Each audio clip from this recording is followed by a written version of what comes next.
Good evening, ladies and gentlemen, and welcome to the Fatback 4 Daily for Wednesday, the 31st of July, the last day of the month. July has gone so fast. What are we going to do tonight? Well, I suppose you probably see I'm in studio tonight. It all looks very, very jazzy and stuff like that. What are we going to do tonight? Well, we'll have to have a look at the one against Lyon, won't we? The game against Lyon, a 3-1 win for Liverpool. You can see the title of this show is More Zip from the Reds. There was certainly more zip from the Reds today. I want to see what your feelings are on it. I want to see what players stood out for you, what ones didn't, what fringe players really caught your eye. I suppose there's a few that caught my eye. We're definitely going to go through it, and when we do, we by all means send in your opinions on those players. So he worked it well, Klopp. I suppose he goes and he puts a team out in about half an hour in. He makes changes, and then he makes a few more changes half time, and then a few more on oh, sorry, one question in there. Did Grizz let you know who the signing were on WhatsApp? He did send me a message on WhatsApp. He said Fernandez. So there you go. That's what Grizz done. He tried to hijack this show last night, and then I did get a message at about 11:15 last night saying, oh, Fernandez, by the way. So there's the name for you, Fernandez. Go ahead and have a go at Grizz by all means. I will not stop you, and I will definitely not give out to you. But look, we start off. It's a bit of a calamitous start, really, isn't it? It's one of those where, you know, we're a couple of minutes in, there's a ball into the box. It's nowhere near. Is it Dembele is on it, or I can't remember who's on it. It comes across the box. Alisson. For me, his body position's all wrong. He should be kind of sideways onto the ball and take the ball. He kind of lets it bounce. He does have it. He doesn't have it. It goes behind him. He looks to get it. The fella gets a nick on it. It's going towards goal. I think it's Lovren that actually keeps it off the line. But still, you know, it's a penalty given. It's probably, in fairness, it is a penalty. He gives him a yellow card as well in a pre-season friendly, which was a little bit strange, I thought. But look, that's the way the referee is. I suppose it's probably not a complete and utter friendly, if you know what I mean. It's probably an official game. Like, I was thinking about it then, thinking, geez, if Alisson gets sent off here, is there going to be, you know, could he be banned for a couple of games? You know, all this sort of thing comes in when you're getting closer to the season. Someone says there he was still drunk. Yeah, he probably was. Listen, the difference here is, for me, Mignolet makes that mistake and we all have a breakdown. You know, Alisson does it and you think, yeah, he's probably still drunk. Kev O'Sullivan says, in a proper game, that's a red card. It absolutely is, because he is the last man. The ball's gone away and he's hit. I don't even know how much contact he really makes on him, but look, he does make contact. There's absolutely no doubt about that. You know, it's just one of those things. But it's our old friend Memphis Depay stands up, puts him the wrong way, and it's 1-0. Stephen Mack, I see you there. I'm glad to see it. You're saying it's a penalty, not a penalty. There's minimal contact, but from the referee, the way he's looking at it. Stephen, you need to get in contact with me somehow or another, on, you know, email or Twitter and stuff. I have a prize for you that I'm trying to get in contact with to give it away to you. So you need to get in contact with me via email or Twitter or private message or something like that. So a little bit of on-air admin there, but he's zero contact. He says, yeah, it could be zero contact. It's just the way the referee is looking at it. It does look like it looks like it is a penalty, and that's just the way it goes. But look, VAR will be in effect the next time we kick a ball. Is it in effect on Sunday? Well, maybe, yeah. The official start of the English season, I suppose it would be. But look, we go 1-0 down, but it's okay. We're playing okay. Salah looks sharp. Firmino looks sharp. Shaqiri looked good. Keita looked good. Lallana looked very good in that deeper role. He was when he was given time on it, he controlled it. He lost it once or twice, but that sort of thing happened. Hendo Designs there says Hoover. I thought Hoover was outstanding and defensively and going forward. He knew when to give the Salah the ball. He knew what movements to make away from Salah to give him space. I thought he was really good. At the back, Lovren let a few bounce. Long balls bounce, and I didn't really like it. Gomez was quite good. Larouci for one stood out for me. Now Hoover was good, but I thought Larouci stood out massively. Absolutely massively. It was just one of those games where he was really good defensively. He held the line. He got forward well. He linked with Keita. He put a lovely couple of nice interchanges. He seems to be learning that left back spot very well. I asked the question before we came on, do people think that he could be the man as backup for the new season? And I'm only asking that because the sending off where Sevilla guy absolutely goes through him for a shortcut, although it was a horrible thing to happen, it may have done him good. And the reason, I know this sounds mad, but it may have done him good because Klopp will be looking at him going, what is it, a week and a half? Was it a week and a half ago it happened? And he's thinking, the young lad's got up. He's gone off the pitch. He's got up. He's got over that injury. He's worked hard. He comes on the pitch and it's like he's never been away. Very, very, very impressive from Larouci, I have to admit. It's one of those where if you're going to give a player a benefit of a doubt, I think that's the player to do it. For me, he just looks like he knows that left back role. He knew when to press. He knew when to, but even going as far as pressing their goalkeeper. And as soon as the ball was knocked up the pitch, he was back, and he was back up the pitch, looking to get back in position. And Klopp was clapping him a few times. You could see Klopp was once or twice giving him the thumbs up. Other players were giving him the thumbs up. It's for me, Larouci was the standout player at the back. Going into midfield, Lallana in the sixth and stuff like that, but I thought he done well. He could, in the periods of the game where we controlled it, he recycled it quite well. He was looking for, he took the safe option, and that's fine most of the time. Sometimes he was looking for that, decisive ball, and he was really good at that. There was other times then when he just got it out wide to Salah or got it out to Keita, and he done quite well. Shaqiri was a little bit loose with the ball the odd time, but looked sharp for a guy that's only back. He looked very, very sharp. Keita looks a lot bulkier, was getting stuck in. He got stuck in very early, but he creates, he's part of the creation of the goal for Firmino, with the ball in from him into Shaqiri, who then plays it in the box. Firmino gets a touch and it hops up in the air. He turns and swivels. It's a good finish. We get a goal. It's an own goal, makes it 2-1. But Liverpool grew and grew and grew as the first half went on. He takes Firmino off after half an hour. He takes somebody else off as well, Shaqiri, after half an hour, which was fairly a good thing to do. Get them up at the start, get their half an hour. Did I receive Grizz's text? Yes, I've already touched on this. He said Fernandez. Grizz has actually just come onto the chat there, so if you want to ask Grizz any questions, I'm sure he will answer while he's hiding in the chats. Let me see. So the first half kind of went on. The couple of changes kind of threw us for a few minutes, but it was still good. We're still on it. Gomez made a brilliant cover and tackle. It looked like they were about 3-on-1. He opened his legs up, he was gone, and it was a brilliant cover challenge. That was just before all the subs were made and stuff like that. It was a really, really good. I liked what Gomez, and I think it was significant that Gomez played on the right hand side. I think it was very significant. People are asking about that young lad Harvey Elliott. I'm going to get on to him. I'm genuinely going to get on to him because I thought he was a standout as well in the second half. But looking through the first half, there was just a lot more zip to Liverpool's play. There was a lot more intensity. The pressing was there. It looked like a team that had just shaken off. They just about shaken off that weariness from the American tour, all the travel and getting home, going to Scotland. It looked like they got away from Scotland quickly. Have got to Switzerland, probably not being worked as hard. Got a little bit of a rest. But by all accounts, there was quite a lot of hard work being going on in Switzerland as well. But there was a lot more zip to them. there was a much better shape to them, absolutely much better shape.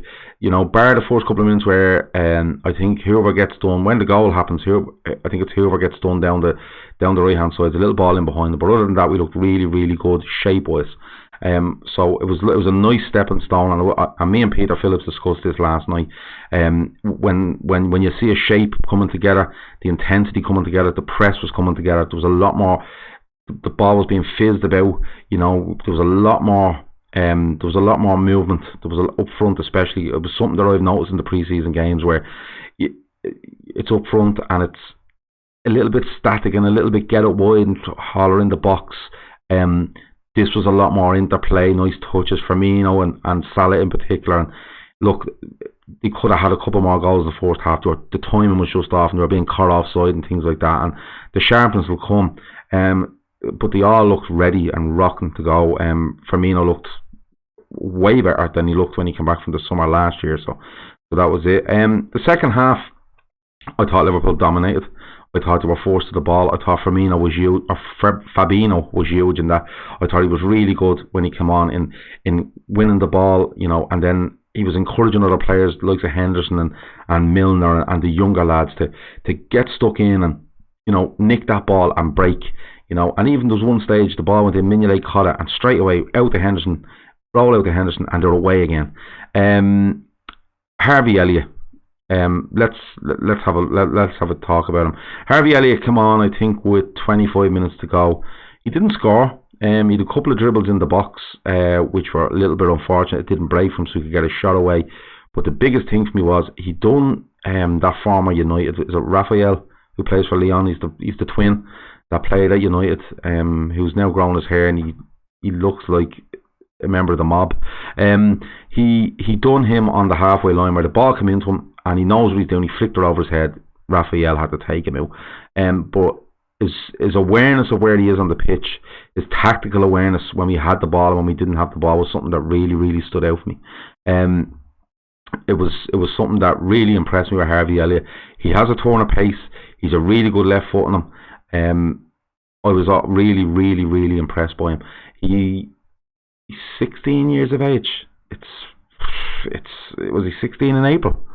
It was unbelievable. I just was really, really impressed by him. Oxlade-Chamberlain, much more impressed by him today. Why? Because he was facing the goal more when he got the ball. He was. You could see his turn of pace is there.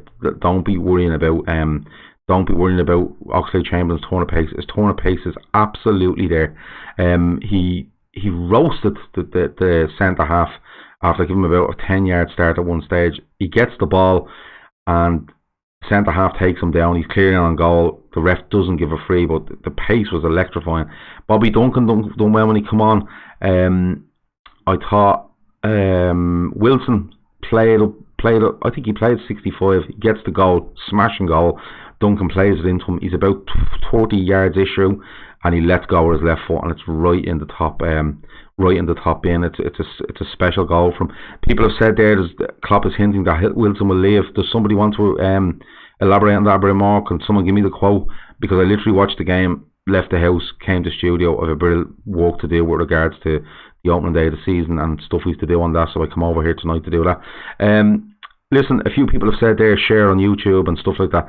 If you're on Periscope and you're watching it, or you're watching on Twitter, there's 3 little buttons down the bottom. Click it. Hit share broadcast. It automatically shares the tweet onto your timeline and more people will watch. If you're on YouTube, subscribe, send out your link if you want. Tell people. Listen, the more we get, the merrier. We had a shed load of people on last night. The comments were absolutely flying, and it was brilliant. Me and Peter had a brilliant time. That's all we want. There's loads of people giving us loads of opinions, and we'll just take your opinion, put it out there, and we'll discuss it. We're not here to tell you what to say and what not to say. That's how we work. Do not let Wilson leave, says Stephen Mack. I think I don't know what way to go on this. I was saying sell him, then I was thinking keep him around the squad. I don't know why it's a flip of a coin for me with Wilson at the minute. He looked good in the first half. He was trying to sorry, Glenn, I won't ask again. Norwich Spare. Have you got him there, Norwich Spare? Is that what you're telling me? If anybody has a spare for Norris, let me know, because I actually do know somebody that wants one. So if you do have a spare, just put up that you do have a spare, and I'll contact you some way, or drop me an email, and I will, because I do genuinely know somebody. Avi Hansra is in the house. Avi, we're on Wednesday. There's no Bruno Fernandes. Your loyalty to this transfer is absolutely admirable. But let's see how it goes. You do have a spare. Okay, I will send you a direct message after this. But if you could send me a DM to LFC Day Trippers, I will reply to it straight after the show, because I do know somebody genuinely that wants a spare. Barry Carr, Avi says it's done. Avi does say it's done. And listen, until Bruno Fernandes signs for somebody else, I'm going with Avi. I'm staying with him. I think he deserves our loyalty. He's on every night. He's sticking to his word. And listen, we're having a bit of crack. This isn't all. We're not here to have a go at people, I think. We're only here to have a bit of laugh. It's always going to be a bit of laugh. Always remember that. Always a bit of laugh. Let me see. Yes, the goal was by Wilson was special. It was special. And it sat up absolutely beautiful for him. And do you know something? I'm glad he got that, because I think his goal against Dortmund, which was in a defeat, was overshadowed. It was a very good finish. He was in the centre of the box. He gets it and he passes it into that. It was majorly overlooked in that defeat. But I think, you know something. That goal today just shows what he's capable of. He had one in the first half as well, which he drove at the keeper. Keeper saved with his feet. So it was a good thing for Wilson. But as I said, flip a coin, pick heads or tails, and that's how you're going to get a decision over Wilson's future. I think Ken's future is more or less done. I don't think he travelled to Switzerland. So it looks like he will be sold, from what I can make out. But I just wanted to see, do people? The main question for me tonight was, would you go with Larouci? Would you go with Larouci as your left back cover? Because if you would, that's one transfer we've been kind of calling for over the summer that wouldn't need to happen. Just let me know what you think. Would you have Larouci as your cover? Anybody else stand out for you? If you did, let me know. We have about, what have we got? We've about 10 minutes left. We go another 10 minutes. So just let me know. Anybody else that stood out for you? Second half for me. Good to see Van der Berg out, another run out. I thought Robertson was excellent. Wijnaldum was really good. Henderson was quietly efficient in what he done. He broke up a lot of ball. He nicked a lot of ball, and he got us moving. And he actually was always looking for the ball to Elliott, that he could get at as fullback. But not only that, Elliott didn't look to be, wasn't trying to be too, I suppose, not trying to show off too much. He wasn't trying to be too cute. He was doing things properly. He was passing it off. He was laying it off. He was getting in behind. He was coming short. He done everything you would need to do. What happened to Lewis? I don't think anything happened to Lewis. He came on and he actually went on in midfield in the second half. He was quite good. Lewis. He played there, but I think it's telling that he hasn't been played at left back on this tour. I don't think he's always come on the left side of midfield, and today I think he was nearly in the centre of a midfield three. So, it was one of those things where Lewis didn't do any bad, but he gave Larouci, a really good stint out there at left back. And I have to say, defensively and attacking wise, I really think. Colin Lee asks, do I think we will sign anyone by next week? I still believe we will. I still do believe we will. I think there will be one, and I think it will happen. I really, really do. Is there more hope than expectation? I'd say it's about 60% hope, 40% expectation. So I would say, I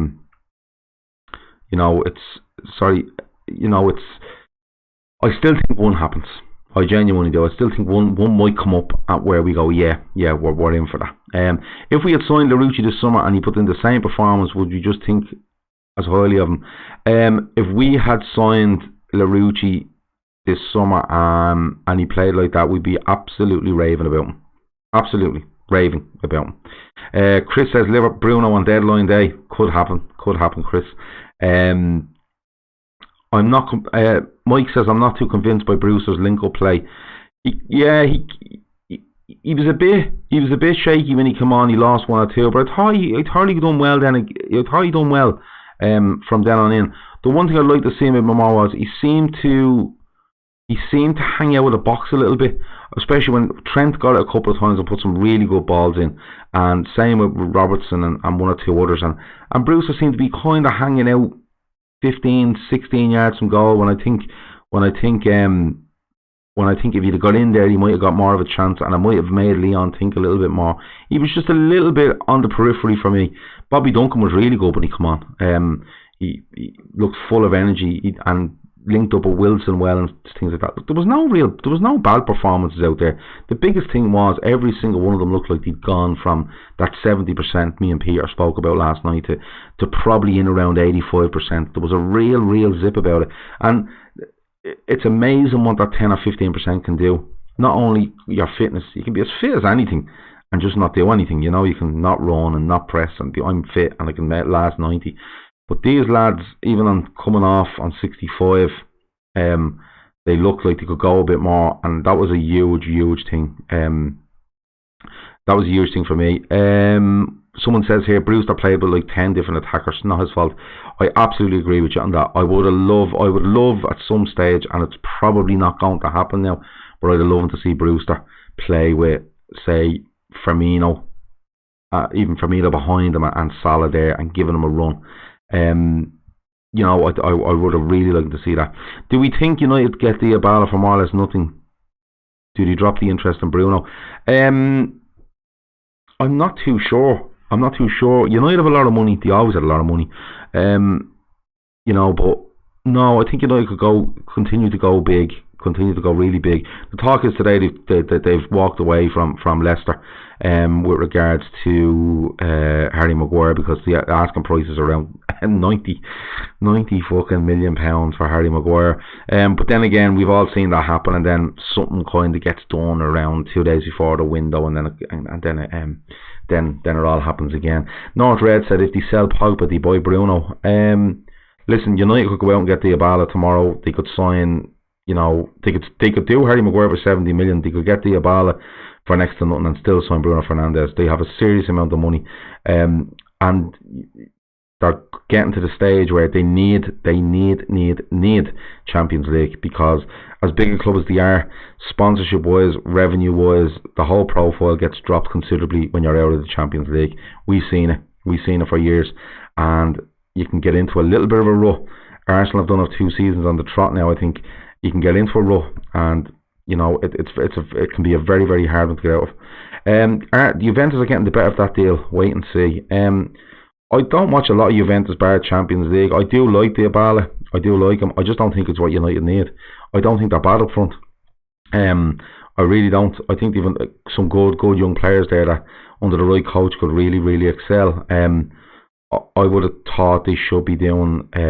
They should have been doing something central midfield wise, maybe a little bit wide, but definitely at the back. They should be buying a whole new back four, left back, 2 centre backs. They've already done a right back, but look, that's none of my business. We might speak about more clubs in depth as the window approaches. Mike says it's Naby time this season. The man looks ready. Do you know something, Mike? I have to agree with you. I thought he looked like he filled the short a lot more.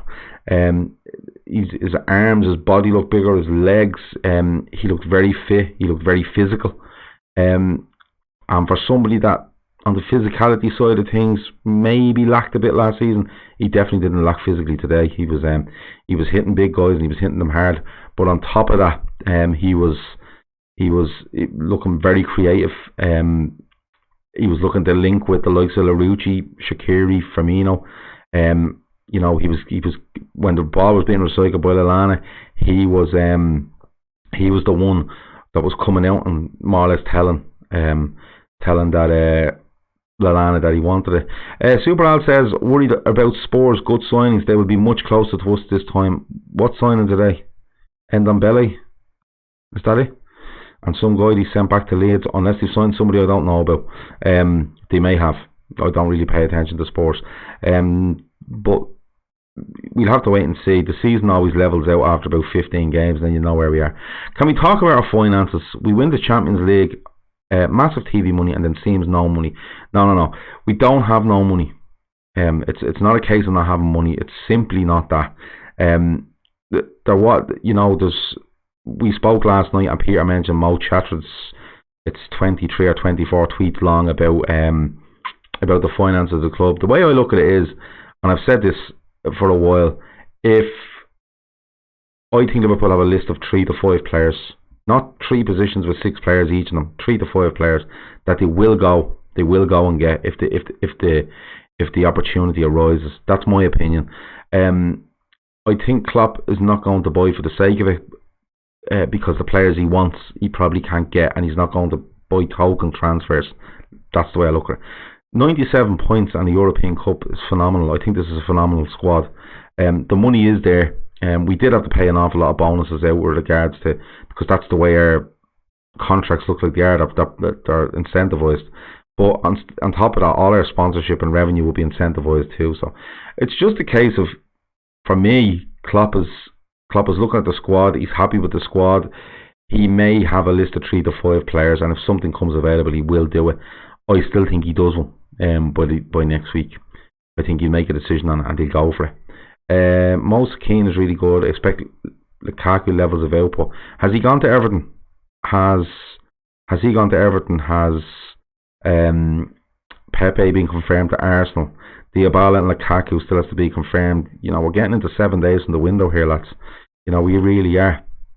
I looked 10 years younger after the trim. I had to get my hair cut, man. I had to get my beard taken off. I had to get a haircut. I was at a family funeral, and if I'd have turned up the way I looked last week, they would have been throwing money at me, thinking I was homeless, or I was all down and out on my look. I really was. But look, I was very, very lazy over the last couple of weeks. But I did get my hair cut. I did get the beard trimmed and stuff like that. And I don't feel 10 years younger, I can tell you that for nothing. Look, maybe. Feel, absolutely not.